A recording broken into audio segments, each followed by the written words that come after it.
Buck Colton's war-damaged leg throbbed as he limped through knee-deep snow, securing the last of his livestock before the blizzard hit. 3 winters alone had taught him survival. This one would test more than endurance. December 1875 in Wyoming Territory demanded respect. The sky hung dark and heavy with promised violence, wind already clawing at his cabin's roof. Since returning from the war to find his wife and child gone, Buck had built this solitary existence with nothing but calloused hands and stubborn will. Then he saw it, an impossible smudge of movement against the whitening landscape. Someone was out there, someone who wouldn't survive another hour in the gathering storm. Buck's hand instinctively reached for his rifle as memory and duty waged silent war within him. The last time he'd helped a stranger had cost him everything. Buck's breath clouded before him as he made his decision. Some choices defined a man. Cursing into the wind, he mounted his horse and rode toward the fading shape, knowing the blizzard might claim them both. Buck has seconds to decide between safe isolation and risking everything for a stranger.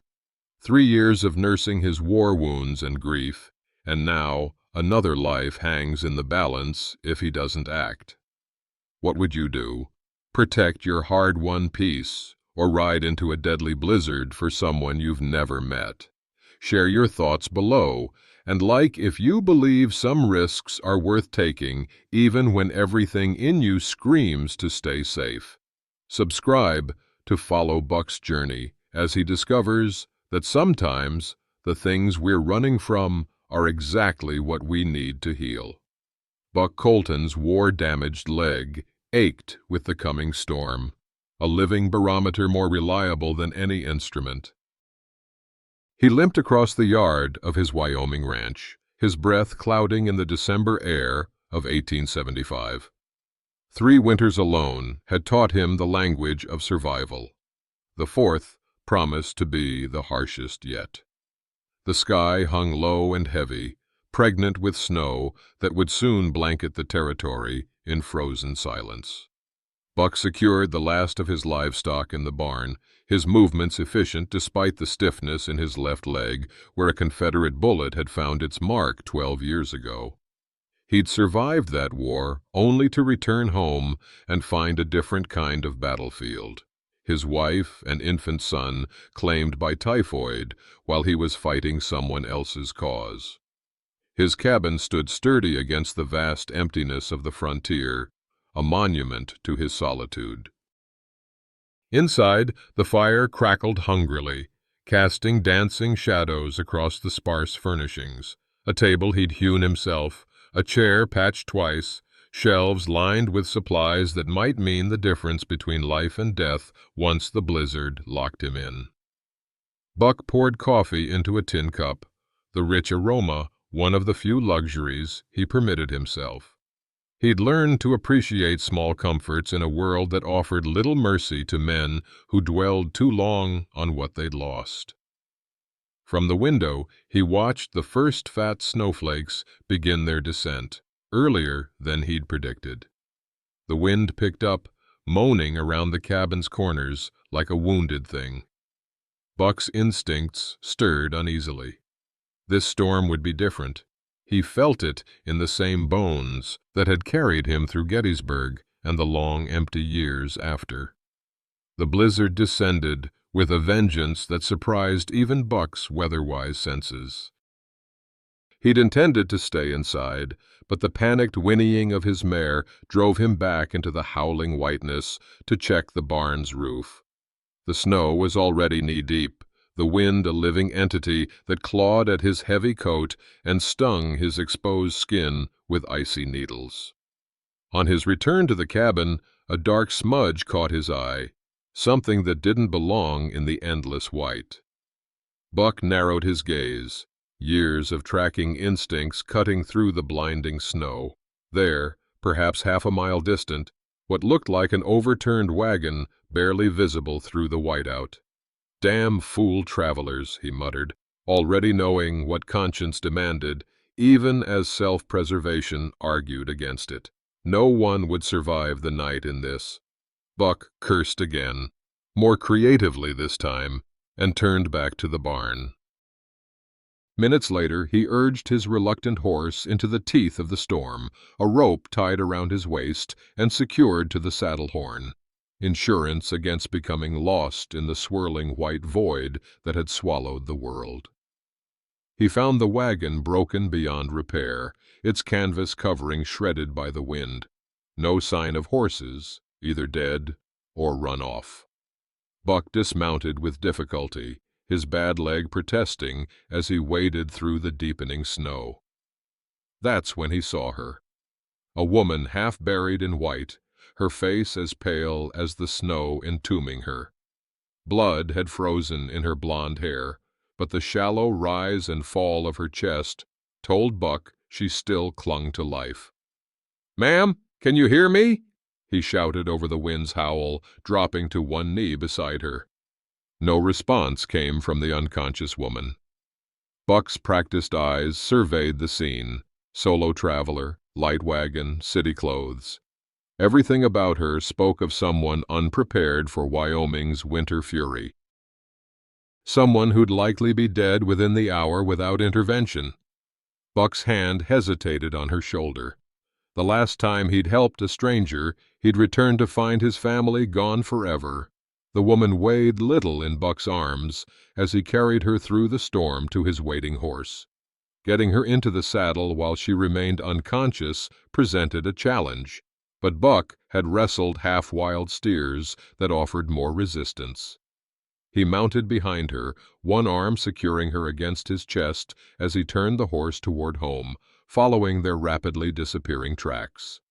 By the time they reached the cabin, the blizzard had reached full fury, a howling monster that threatened to devour them. Buck half dragged, half carried the woman inside, laying her on his bed before stoking the fire to drive back the chill that had settled into her limbs. In the firelight, Buck got his first proper look at her. Young, mid-20s perhaps, with fine features beneath the dirt and blood. Her clothes were of good quality, but practical, not the Eastern finery he'd initially suspected. A nasty gash above her temple explained her unconscious state. As Buck cleaned the wound, her eyelids fluttered. When they opened fully, her gaze was surprisingly clear, eyes the color of summer cornflowers fixing on him with immediate wariness. "You're safe," Buck said, keeping his distance. "Found you in the storm. Your wagon's done for." She struggled to sit up, wincing with pain. "Thank you," she managed, her voice cultured but strained. Then a flash of panic crossed her face as her hands went to her abdomen. The thick coat had hidden it before, but now Buck saw what her protective gesture revealed. She was with child, perhaps 6 or 7 months along. "The baby," she whispered, eyes wide with fear.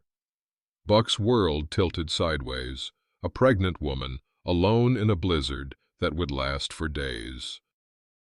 And judging by the gold band missing from the pale line on her finger, a woman with secrets. "Name's Buck Colton," he said, retreating to give her space. The woman's eyes followed his movement, calculation and fear warring across her features. "Seems we're both caught in this storm for a while." "Sadie," she replied, after a moment's hesitation. "Sadie Wren." Her hands remained protectively over her swollen belly, but her shoulders relaxed slightly. Buck nodded, pouring a cup of coffee and placing it within her reach. "Blizzard like this could last days. You're welcome to what shelter I can provide." Sadie's eyes darted to the window, where snow had already drifted halfway up the glass. "I didn't expect the storm to hit so soon," she admitted. "I was trying to reach Laramie before nightfall." "Laramie's still 2 days good travel in fair weather," Buck said, moving to the stove where a pot of stew simmered. "And this ain't fair weather." He served her a bowl, noting how her hands trembled as she accepted it. Hunger or fear, Buck couldn't tell. Perhaps both. "Your head needs tending," he said, nodding toward the gash he'd wiped clean. "I've got some supplies, but there's a woman about 5 miles east, Mei Chen, better with healing than I'll ever be." 5 miles in this? Sadie glanced toward the window again, shivering despite the fire's warmth. Buck studied her, weighing his options. The woman was clearly in distress beyond her visible injuries. Feverish, too, if the flush on her cheeks meant anything. The baby complicated matters considerably. "I'll need to check on my neighbor Eli come morning," Buck said, his decision made. "His place is on the way to Maze.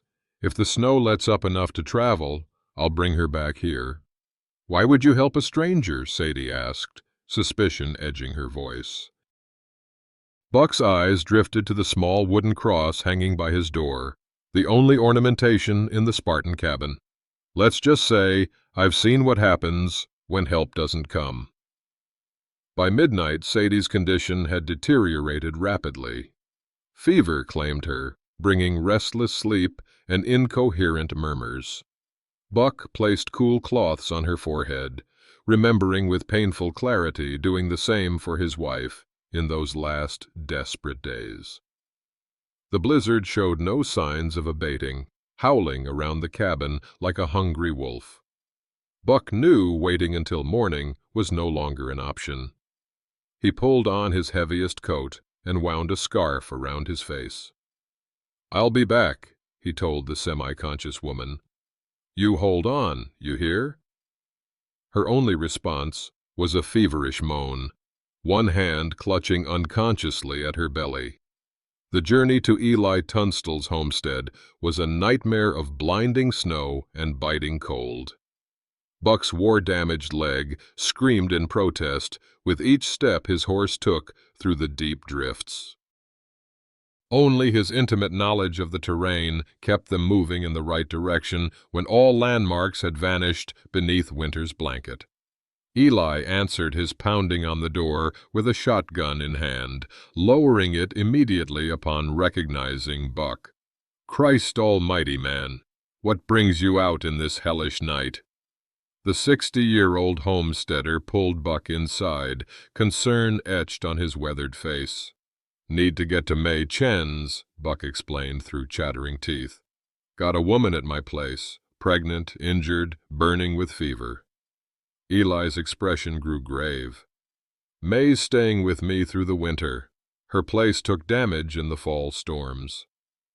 As if summoned by her name, a small Chinese woman appeared from the back room, her dark eyes sharp with intelligence.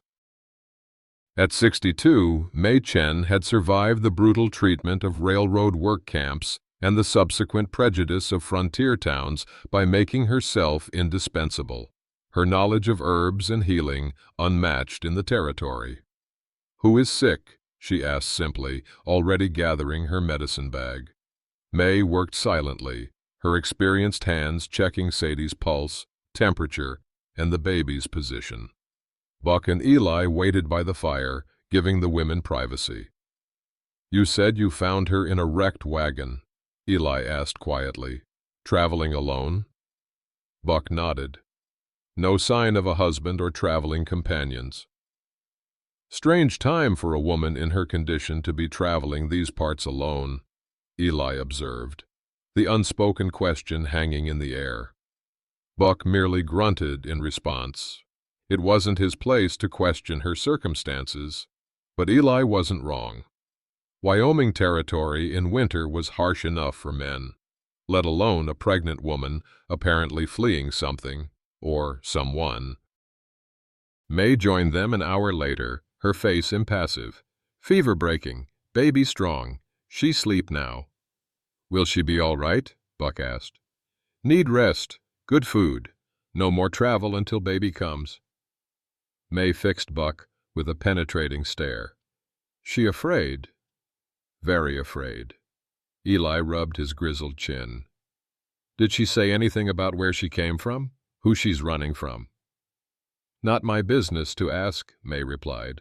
but her eyes flickered toward the bedroom.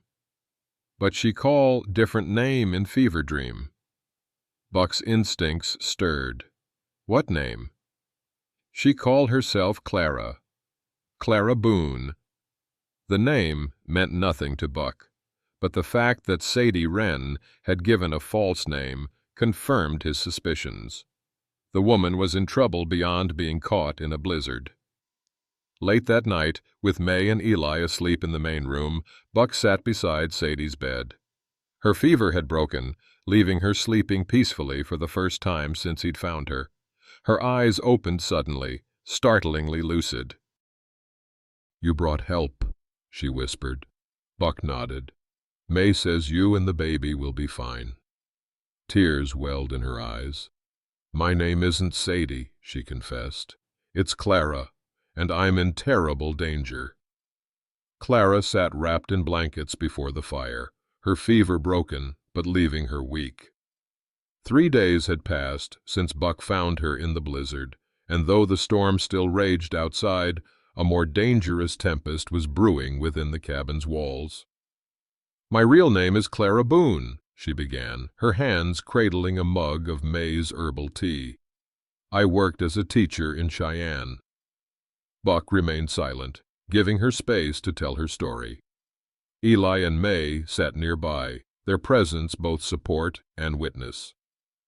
"I met Hank Slade at a social gathering last spring," Clara continued, her voice steady despite the pain in her eyes. "He owns half the cattle in the Eastern Territory. Charming, wealthy, and utterly ruthless, though I didn't know it then." Buck's expression remained impassive, but the name stirred something in his memory. Slade had been a Confederate officer, the kind who'd made his fortune supplying the Southern Army through blockade running. When I discovered I was with child, Hank promised marriage. A bitter smile crossed Clara's face. Then he learned I'd been writing to the territorial governor about conditions in the Indian schools. Apparently, Hank's wealth comes partly from skimming supplies meant for the reservations. She took a steadying breath. He claimed I stole jewelry from his home, had witnesses ready to testify against me, said I could either go to prison or disappear. I chose to disappear. "So you became Sadie Wren," Eli said quietly. Clara nodded. "I sold what little I had and was heading to Colorado to start fresh when the storm caught me." "Slade won't let this go," Buck observed, his voice flat. "Men like that don't accept losing anything they consider theirs." Clara's hands moved protectively to her belly. "I know. He's already set men looking for me. That's why I can't stay here long. I've put you all in danger just by being here." The blizzard finally broke on the 4th day, leaving behind a pristine white landscape and temperatures cold enough to shatter iron. Buck stood on his porch, scanning the unbroken expanse with experienced eyes. Perfect tracking conditions. Any movement across that snow would leave signs visible for miles. Eli arrived shortly after noon, his old mare struggling through the drifts. Buck met him at the barn, noting immediately the tension in his friend's weathered face. "Riders came through from the east this morning," Eli said without preamble, stomping snow from his boots. 3 men asking after a blonde woman traveling alone. Said she was a thief who'd stolen from their employer. Buck's expression hardened. "They give a name." "Their employer?" "Hank Slade." Eli pulled off his gloves, warming his hands by the stove. "I played dumb. Said the blizzard had kept everyone homebound for days. They seem to believe me, but they're making a circuit of all the homesteads within 20 miles. Inside the cabin, Clara looked up from the mending she'd insisted on doing to earn her keep. One look at their faces told her everything. "They're here," she whispered, her face paling. "Hank's men." "Not here yet," Buck corrected, his voice calm despite the coil of tension tightening in his gut. "But they're searching, systematically." May emerged from the back room where she'd been preparing medicines from her dwindling supplies. "How long before they come here?" "2 days, maybe 3, with the snow this deep," Eli calculated. "They're headed west from my place, checking every homestead. Then they'll swing north." Buck moved to the window, scanning the horizon again. "We need to know exactly who we're dealing with." 3 men, Eli described. Hard cases, all of them. Leader's a man called Prescott. Cold eyes, beard streaked with gray. Carries a Sharps rifle that looks well used. Clara's breath caught. "Marcus Prescott. He's Hank's foreman. The other 2 are probably Johnson and Wesley. They do Hank's difficult work." "Bounty hunters?" Buck asked. "Worse," Clara replied.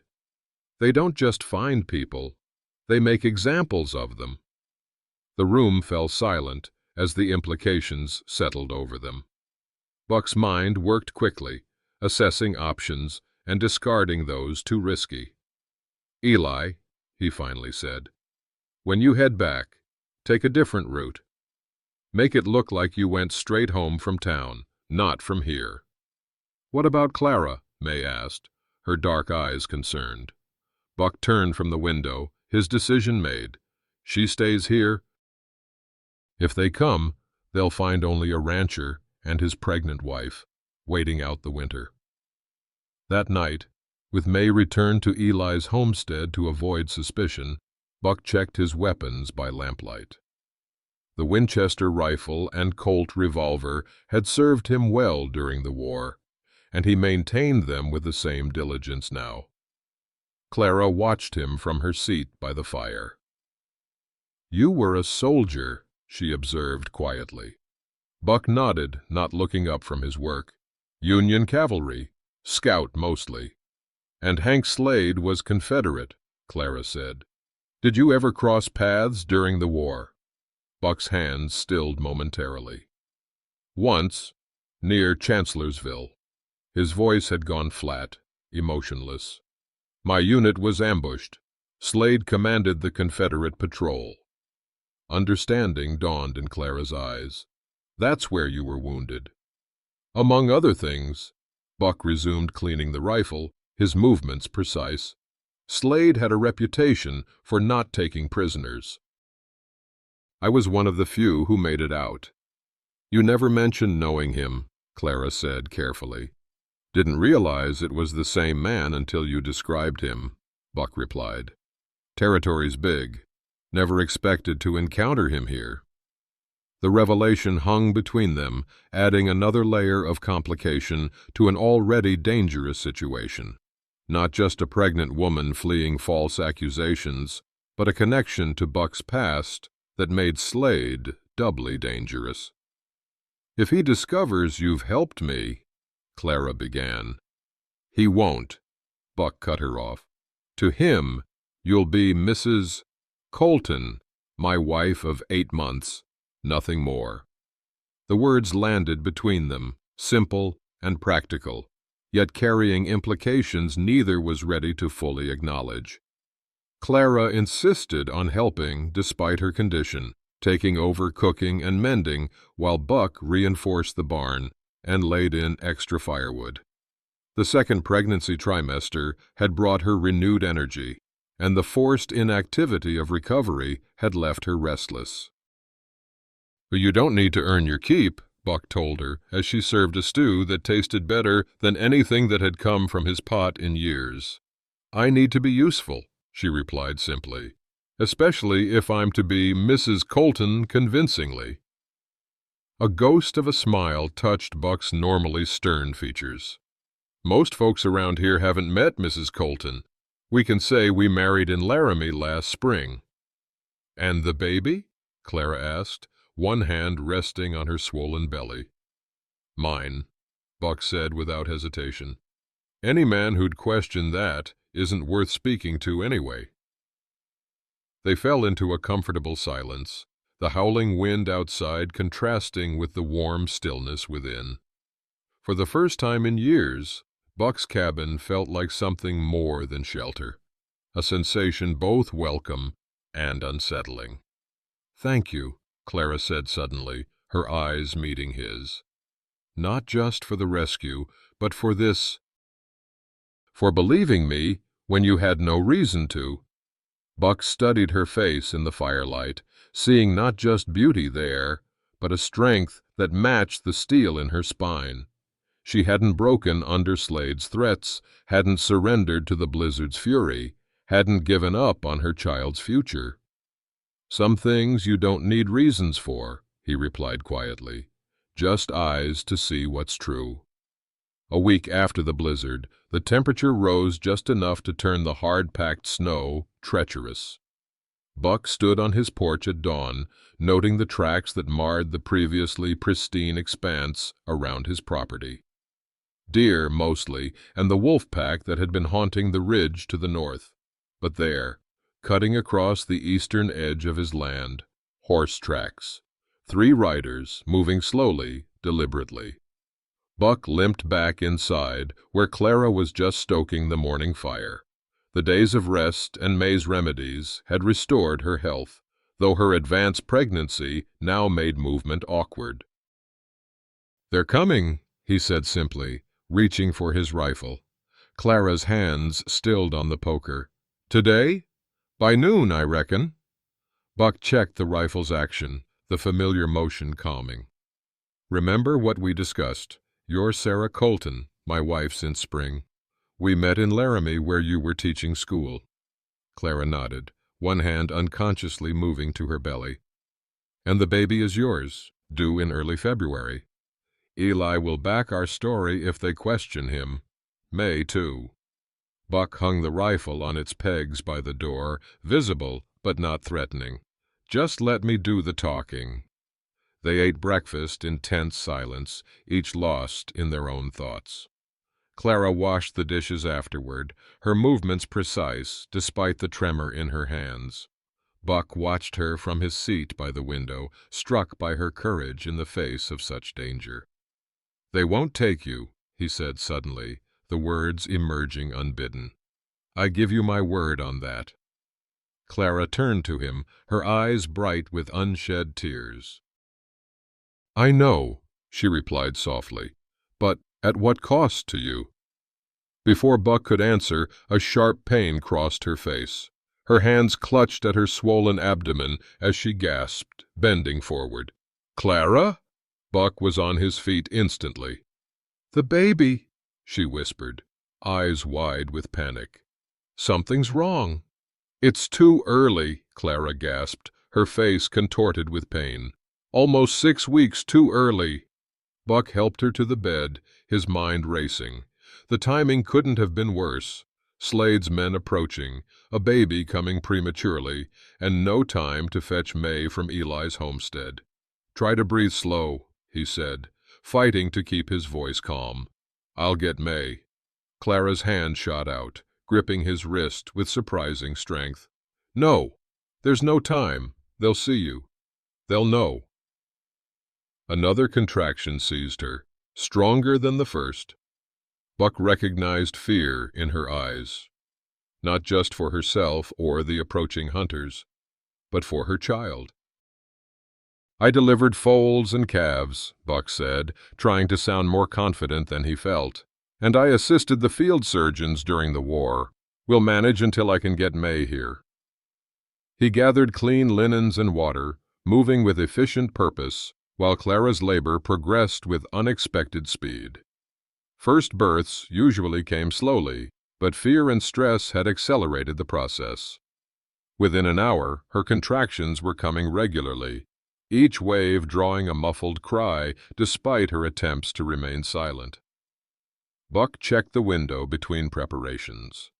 The riders were visible now, still a mile out, but moving steadily toward the ranch. Time was running short. "They're coming," Clara panted after a particularly strong contraction subsided. "If the baby comes—" "Let them come," Buck said with quiet intensity. "You focus on bringing this child into the world. I'll handle Slade's men." The next hour passed in a blur of intensity. Clara fought through her labor with the same determination that had brought her through blizzard and fever, while Buck used every scrap of knowledge gleaned from battlefield medicine and animal husbandry to help her. When the baby's first cry pierced the cabin's tense atmosphere, Buck felt something crack open inside his chest, a sealed chamber of his heart he'd thought permanently closed. "A boy," he told Clara, wrapping the tiny, red-faced infant in a clean blanket. Small, but strong. Clara reached for her son with trembling arms, tears streaming down her face. "Jake," she whispered. "His name is Jake." Buck nodded, swallowing hard against the unexpected emotion tightening his throat. Outside, he could hear horses approaching the cabin. Slade's men had arrived. "Rest now," he said, gently squeezing her shoulder. "Remember, you're Sarah Colton." "And this—" He looked down at the newborn, his expression softening. "This is Jake Colton, my son." The approach of hoofbeats forced Buck into swift action. He closed the bedroom door part way, giving Clara privacy while ensuring he could hear any distress. Then he deliberately mussed his appearance, rumpling his shirt and hair to suggest the long night of a new father. When the knock came, he was ready, opening the door with the wary but proud expression of a man interrupted during a momentous family event. "Can I help you?" he asked, blocking the entrance with his body. Three men sat astride their horses, trail-worn and hard-eyed. The leader, Prescott, Buck presumed, regarded him coolly. "Looking for a woman," Prescott said without preamble. "Blonde, pretty, heavy with child. Stole some valuable items from my employer and ran off." Buck frowned. "Ain't seen any strangers?" Blizzards kept everyone homebound for weeks. A thin cry emerged from the bedroom, Jake announcing his hunger. Buck allowed himself a small, proud smile. "My son," he explained. "Born just this morning." Prescott's eyes narrowed. "Your wife in there?" "Where else would she be?" Buck replied evenly. "Sarah's resting. First baby's been hard on her." The second rider, a wiry man with a pockmarked face, leaned forward. "Mind if we come in? Just to warm up a bit?" "Actually, I do mind," Buck said firmly. "My wife needs quiet, and I've got a newborn to think about."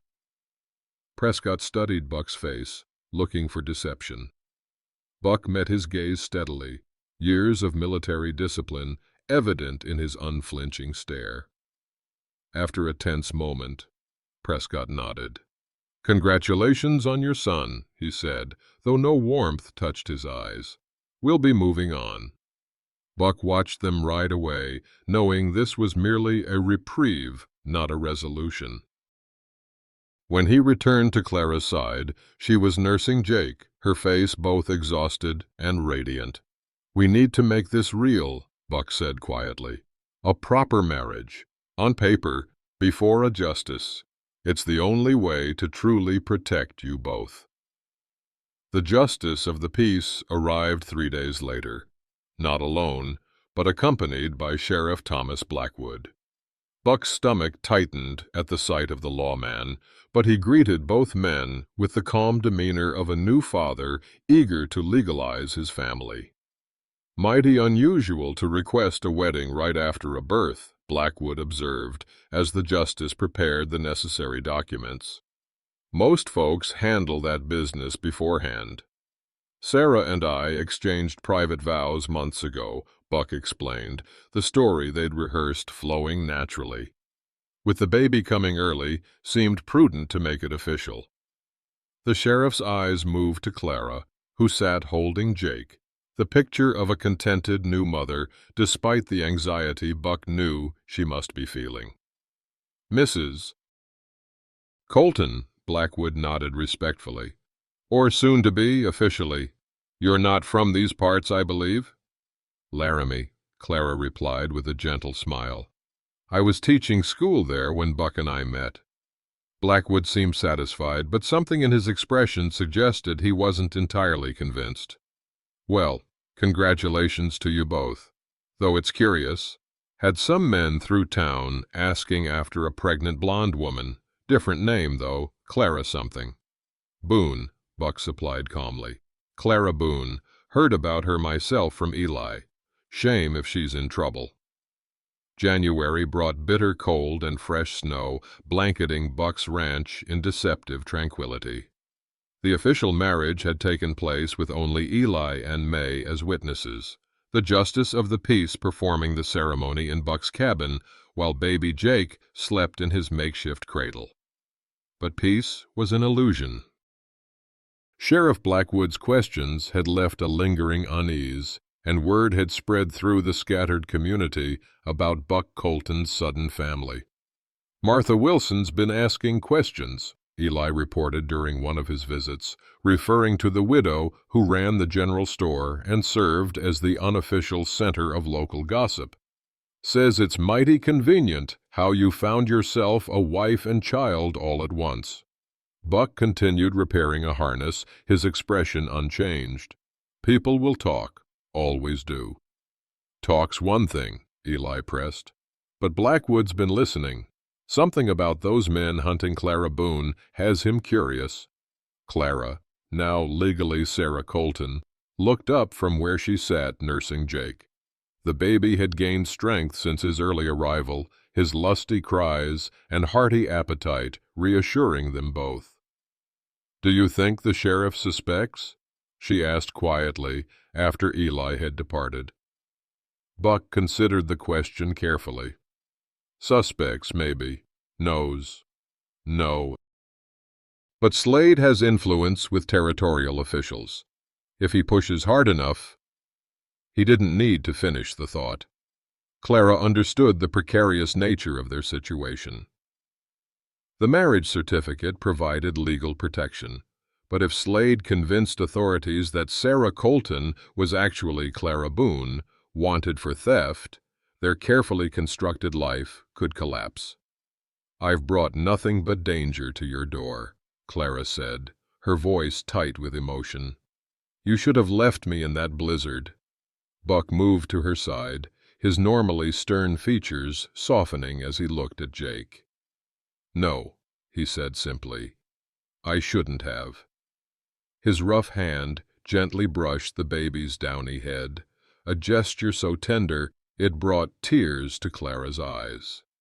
The letter arrived with Eli a week later, delivered first to the general store with other mail for outlying homesteads. Buck recognized the expensive stationery even before seeing the elaborate S-wax seal. "Came special courier from Cheyenne," Eli explained, watching Buck's face carefully. "Martha Wilson made sure everyone knew Buck Colton was getting correspondence from Hank Slade himself."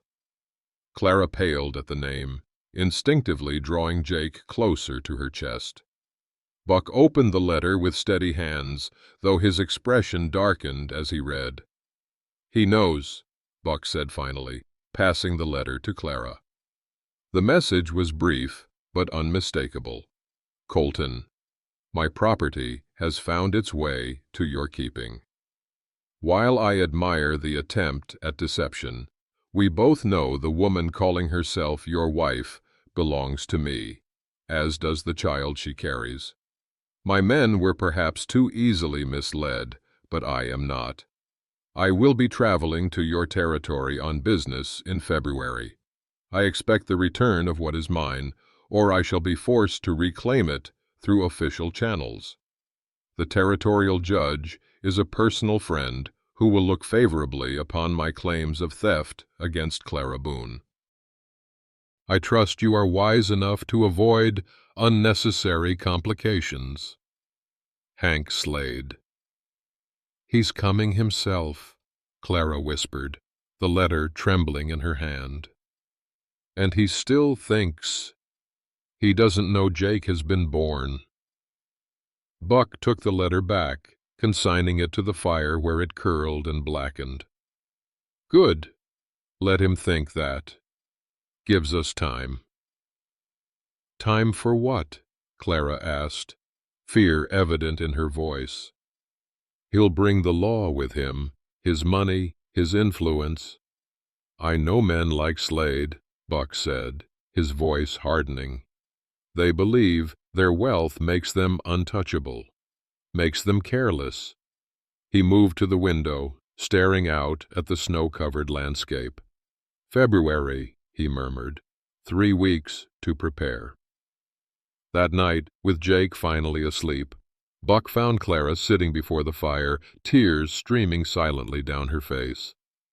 I can't let him take my son, she whispered as Buck settled beside her. I won't. He won't get near either of you, Buck promised, though they both knew how difficult that promise might be to keep. Clara turned to him, her eyes reflecting the firelight. You don't understand what he's capable of, the things I've seen him do to people who crossed him. Her voice shook. There was a man in Cheyenne who spoke against one of Hank's business deals. They found him beaten so badly, his own wife couldn't recognize him. Buck remained silent, letting her speak the fears she'd been holding inside. And now I've dragged you into this, she continued. You've given me your name, claimed Jake as your son. Hank will never forgive that. He'll destroy you just to prove he can. I've faced worse than Hank Slade, Buck said quietly. Have you? Clara challenged, her fear making her bold. Have you faced a man who owns judges and legislators? Who can make the law itself bend to his will? Buck's thoughts turned to the war, to the ambush near Chancellorsville where Slade's men had left him for dead among his slaughtered comrades. Then, to his return home, finding his wife and child gone, the neighbor woman's tearful explanation of how the fever had taken them while he was fighting someone else's war. The old fear gripped him, that caring for people only guaranteed losing them, that opening his heart meant inviting devastation. Maybe you're right, he said, rising abruptly. Maybe this was a mistake. He limped to the door, grabbing his coat. Need to check the stock, he muttered, though the animals were already settled for the night. Outside, alone in the bitter cold, Buck faced the truth he'd been avoiding. He was afraid, not of Slade, but of losing another family. Dawn found Buck still awake, sitting on the porch despite the biting cold. The eastern sky lightened to pale blue, stars fading as the sun prepared to crest the distant mountains. His night of solitary contemplation had cleared his mind, burning away doubt like morning fog. When he re-entered the cabin, Clara was already up, tending to Jake, while coffee brewed on the stove. Her eyes were shadowed from a sleepless night, but they met his steadily, without accusation for his abrupt departure. I'm sorry, Buck said simply. Clara shook her head. You have nothing to apologize for. Everything I said was true. Hank Slade is dangerous, and I've put you in his path. Buck moved to the fire, warming his hands. Been in dangerous men's paths before, he said, his voice low but determined. Difference is, this time I'm choosing it, not because of a uniform or an oath to a government, but because it matters. He turned to face her, his expression resolute. You and Jake matter. Something shifted in Clara's eyes, a flicker of hope breaking through the fear. What are you saying? I'm saying we fight, Buck replied. Not by running, not by hiding, but by standing our ground. He crossed to the small shelf above his desk and removed a wooden box he hadn't opened in years. Inside lay his cavalry sergeant's insignia and a folded document, his honorable discharge from the Union Army. Slade wants to use the law against us, then we use it right back, Buck continued, a strategy forming in his mind. He can buy a territorial judge, but there are higher authorities, and there are people who remember what kind of man Hank Slade really is. Clara watched him, cradling Jake against her shoulder. "You really think we can win against him?" "I think," Buck said carefully, "that a man protecting his family fights harder than a man protecting his pride." Eli arrived by midday, Mei Chen riding alongside him despite the cold. Buck had sent word requesting their presence, and neither had hesitated. "Slade's coming himself," Buck explained once they were settled around the table, the letter's contents detailed. "We need to be ready." "What can we do?" Eli asked, his weathered face serious. "Man like that brings his own law with him." "Which is why we need the real law on our side," Buck replied. "May, you treated Clara when she first arrived. You can testify to her condition, that she was injured, afraid." May nodded solemnly. "I tell truth. She run from bad man." "And the theft accusation?" Eli pressed. "That's where we need help from an unexpected quarter," Buck said. "Slade's brother, Jamie." Clara's head snapped up in surprise. "Jamie? But he's completely under Hank's thumb." "Not completely," Buck said.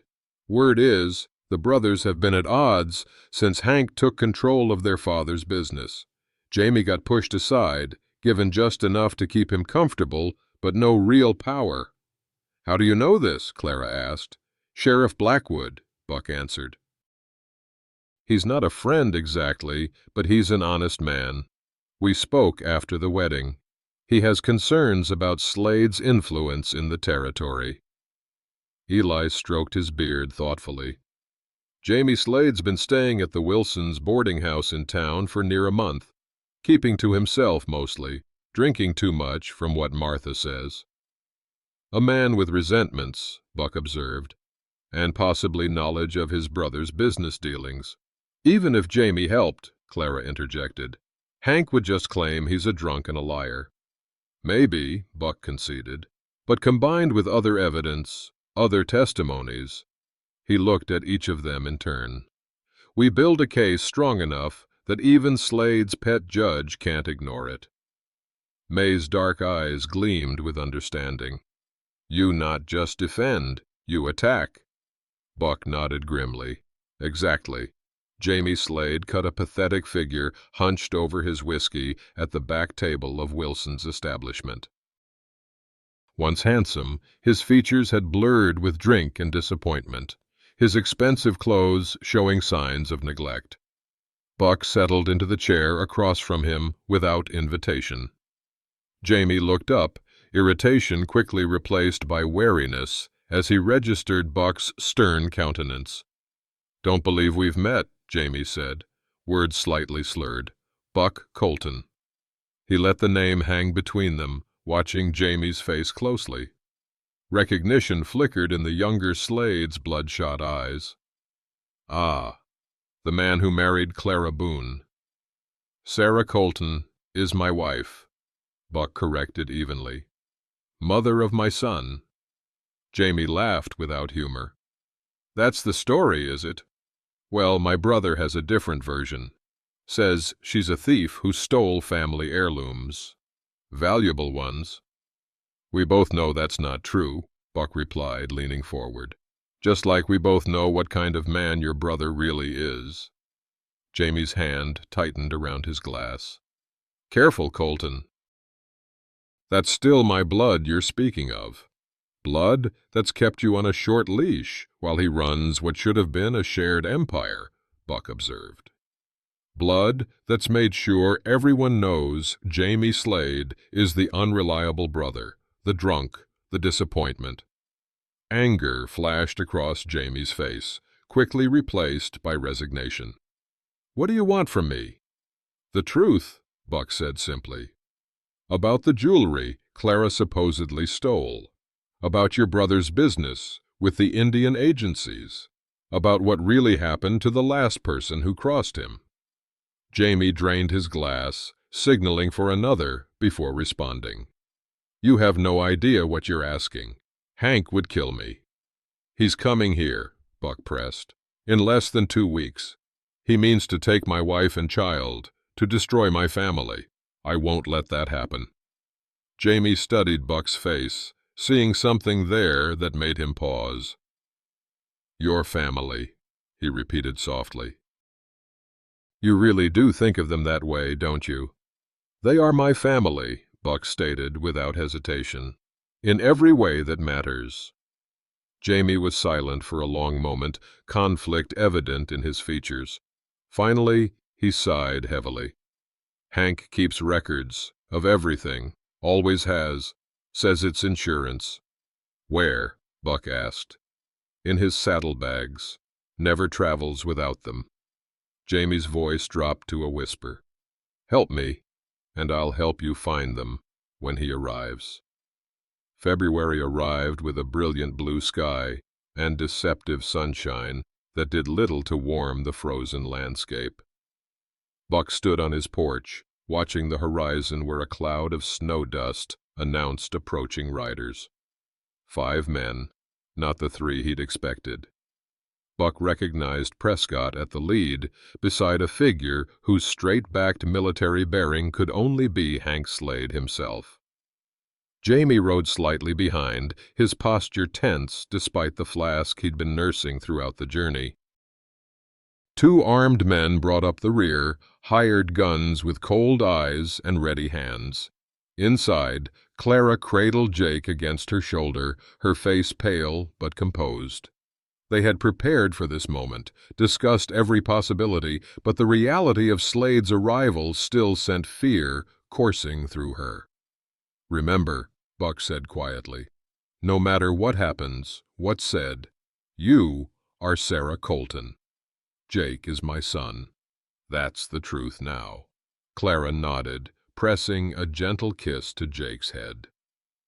The baby, now 5 weeks old, had thrived despite his early arrival, his features a perfect blend of Clara's delicacy and what many would see as Buck's strength. Buck stepped into the yard as the riders approached, his stance relaxed but alert. Eli emerged from the barn, where he'd been strategically waiting, positioning himself to Buck's right, rifle in hand, but pointed downward. Hank Slade reined in his horse, studying the tableau before him with cold calculation. He was a handsome man in his early 40s, his blond hair now streaked with silver, his Confederate uniform replaced by an expensive coat and boots that spoke of wealth and influence. "Colton," he acknowledged with a slight nod. "I see you received my letter." "I did," Buck replied evenly. "Though it seems you've wasted a long journey. There's nothing here that belongs to you, Slade." Hank's smile never reached his eyes. "I believe we both know that's not true." "My wife and son are inside," Buck said, his voice carrying in the clear air. "And they'll stay there."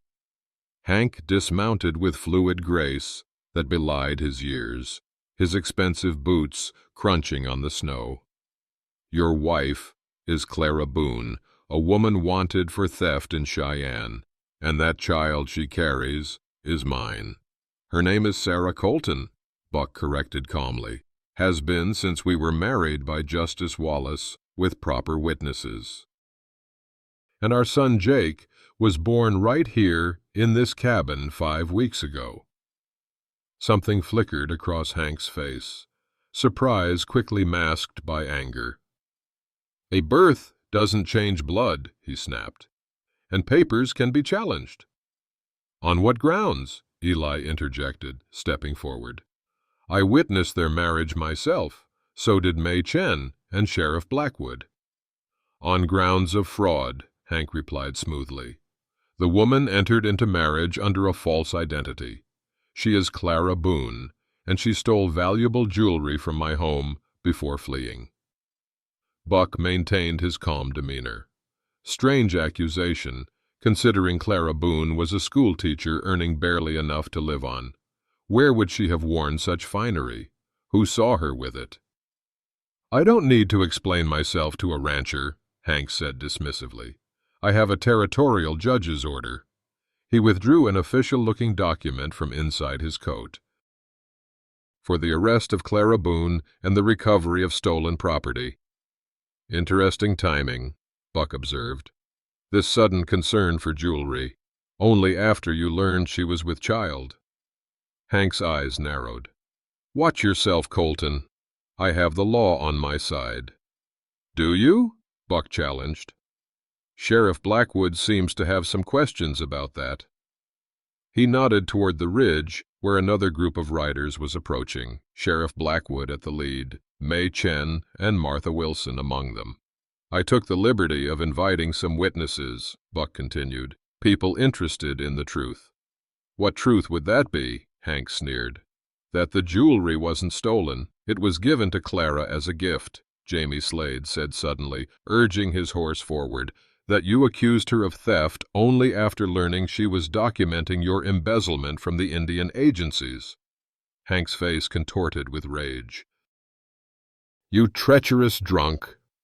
I have your ledgers, Hank, Jamie interrupted, patting his saddlebag.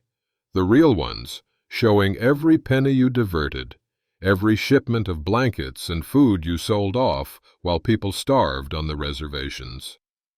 The sheriff dismounted, his expression grim. Mr. Slade, I'd like to see those documents, and that arrest warrant. The confrontation ended not with violence, but with the quiet force of truth. Jamie's evidence proved damning, Hank's careful records of his own crimes providing the noose for his hanging. Sheriff Blackwood placed him under arrest, not for the warrant he'd brought against Clara, but for fraud against the federal government. Prescott and the hired guns wisely chose not to interfere, melting away when it became clear which way the wind was blowing. Only Jamie remained, a weight visibly lifted from his shoulders despite the gravity of testifying against his brother.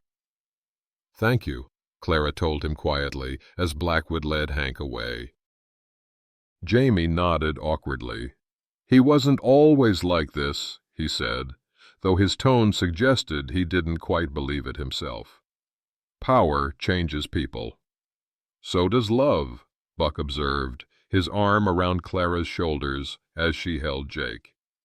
The neighbors who had gathered, Eli, May, Martha Wilson, and others drawn by curiosity, approached with new respect in their eyes. No longer suspicious of the sudden marriage, they now saw a family that had faced a powerful enemy and emerged victorious. That little one needs a proper welcome to the community, Martha Wilson declared, practical as always. We'll have a gathering next Sunday after services. As the impromptu crowd dispersed, Buck and Clara stood together on their porch, watching the winter sun begin its early descent. Jake slept peacefully in Clara's arms, unaware of how his future had been secured that day. Is it really over? Clara asked softly. Hank's finished, Buck confirmed. The federal prosecutor will see to that. No one steals from the Indian agencies and walks away, not even a man like Slade. Clara leaned against Buck's solid warmth. I meant for us. Is our beginning really starting now? Buck looked down at her and Jake, at the family fate had brought him through blizzard and danger. His arm tightened around her shoulders, his voice rough with emotion he no longer tried to hide. Our beginning started the moment I found you in that storm, he said. Everything since has just been finding our way home. As the winter light painted the snow-covered landscape gold, Buck Colton realized he was no longer alone on the frontier. In the harshest season, he had found not just survival, but revival. A family forged in blizzard bonds, stronger than blood could ever be. Well, friend, we've weathered quite a storm together through this tale of ice and isolation, haven't we? If your heart feels a little raw from riding alongside Buck and Clara, through blizzard winds, childbirth crises, and the fight for a family forged in the harshest season, know that mine does too. Telling this story of redemption in the Wyoming winter of 1875 has left frost on my own windows and warmth in unexpected corners of my soul. I suspect Buck Colton's journey might have stirred something similar in you. There's something about the frontier winter that strips away pretense and reveals what truly matters. Buck spent 3 years frozen in grief after losing his family, convinced that isolation was safer than risking his heart again. But redemption, like spring after the hardest winter, isn't about erasing our losses. It's about finding courage to open ourselves to new life when opportunity arrives unexpected on our doorstep. That moment of choice comes to us all, doesn't it? The blizzard that brings someone who needs us, forcing us to decide between our comfortable solitude and the messier, riskier path of connection. What struck me most while crafting Buck and Clara's story was how their wounds began healing only when shared with each other. The very thing Buck feared, letting someone into his life, became his salvation.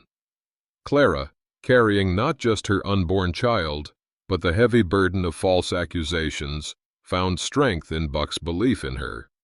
Sometimes the people we rescue end up rescuing us in return, their needs becoming the bridge we cross back to ourselves.